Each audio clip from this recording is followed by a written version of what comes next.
Welcome to The Explainer. Today, we're going to break down a really powerful leadership lesson. It's all about how you can turn professional adversity into a huge strategic advantage, and it challenges a core belief that so many of us have, that if you just work hard enough, you'll get ahead.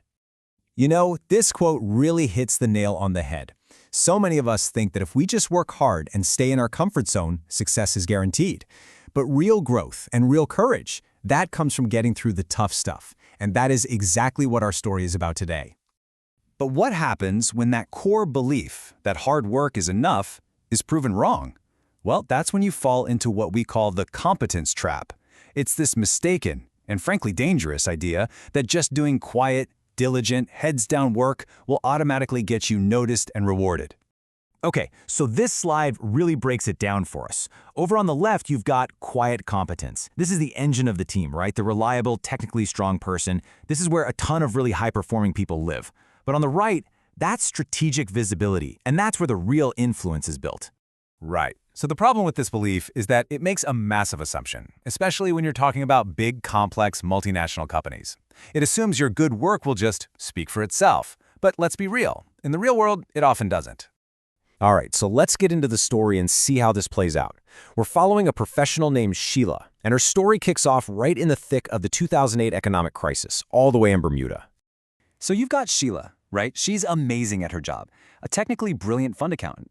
But she kind of dreaded that small talk, the client calls. So when the financial crisis slammed her company, her colleagues who were great communicators, they all got transferred to other offices. And Shiela, despite being excellent at her job, was handed a separation letter. Her incredible competence was basically invisible. This was her awakening moment. It's that critical second step in what's called the pawn to queen visibility framework. It's literally the map that shows you how to go from being an overlooked pawn to becoming an influential queen. This is the moment she realized effort alone doesn't equal influence. Not even close.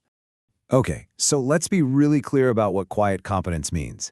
It's not about being bad at your job. In fact, it's the opposite. It's about being fantastic at what you do, but just waiting around hoping someone notices. It's a lack of strategic positioning, not a lack of skill. So get this. It's her last day in the office, and she gets asked to help with this kind of menial task. But this tiny request, it ended up being her first strategic move out of that invisibility trap. I mean, we're talking about just checking, scanning, and filing a huge stack of papers. Most of us would just want to get it over with, right? But not Shiela. She took this administrative task and approached it with the exact same rigor she'd use for high-level fund accounting. And this is where everything changes. She didn't just file the papers, she audited them, like with the full force of her accounting brain. She found incomplete checklists, missing passport copies, all sorts of errors. And she flagged every single specific one. She used her core strength, that amazing attention to detail, to add a ton of value to a task that nobody else cared about. Her colleague was blown away. So blown away, in fact, that she goes straight to the office director and tells them what Shiela did. And just 2 days later, bam, Shiela gets a job offer to move to Cincinnati. It just goes to show you, any task, no matter how small, can be a platform if you execute it with excellence. So that first move, that was all about leveraging a task that was right in front of her. But her next move, it was even bolder. This was about actively, deliberately engineering her own exposure. See, after she moved to Cincinnati and got a new qualification, she heard about an opportunity in Hong Kong, her absolute dream destination. And this is the mindset shift right here. I mean, think about it. The old Shiela would have just kept her head down, right? Hoped someone would notice her.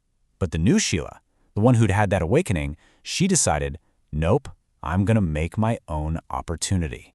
This was the simple, powerful question she asked herself. And it's a question we should all ask ourselves more often, isn't it?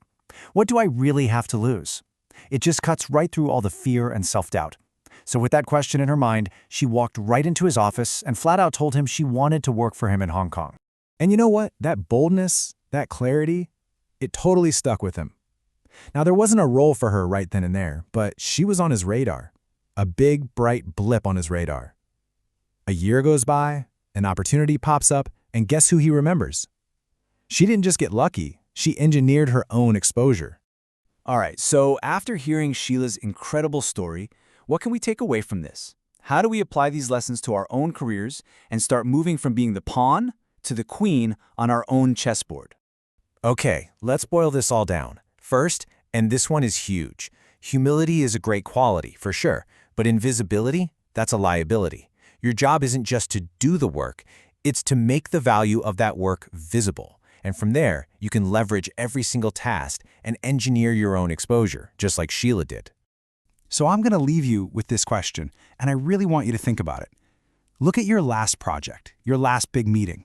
Were you just a quiet contributor, or were you actively positioning yourself to have real influence? Because at the end of the day, competence gets you on the board. But strategic positioning, that's what lets you move from pawn to queen. It's time to make your move.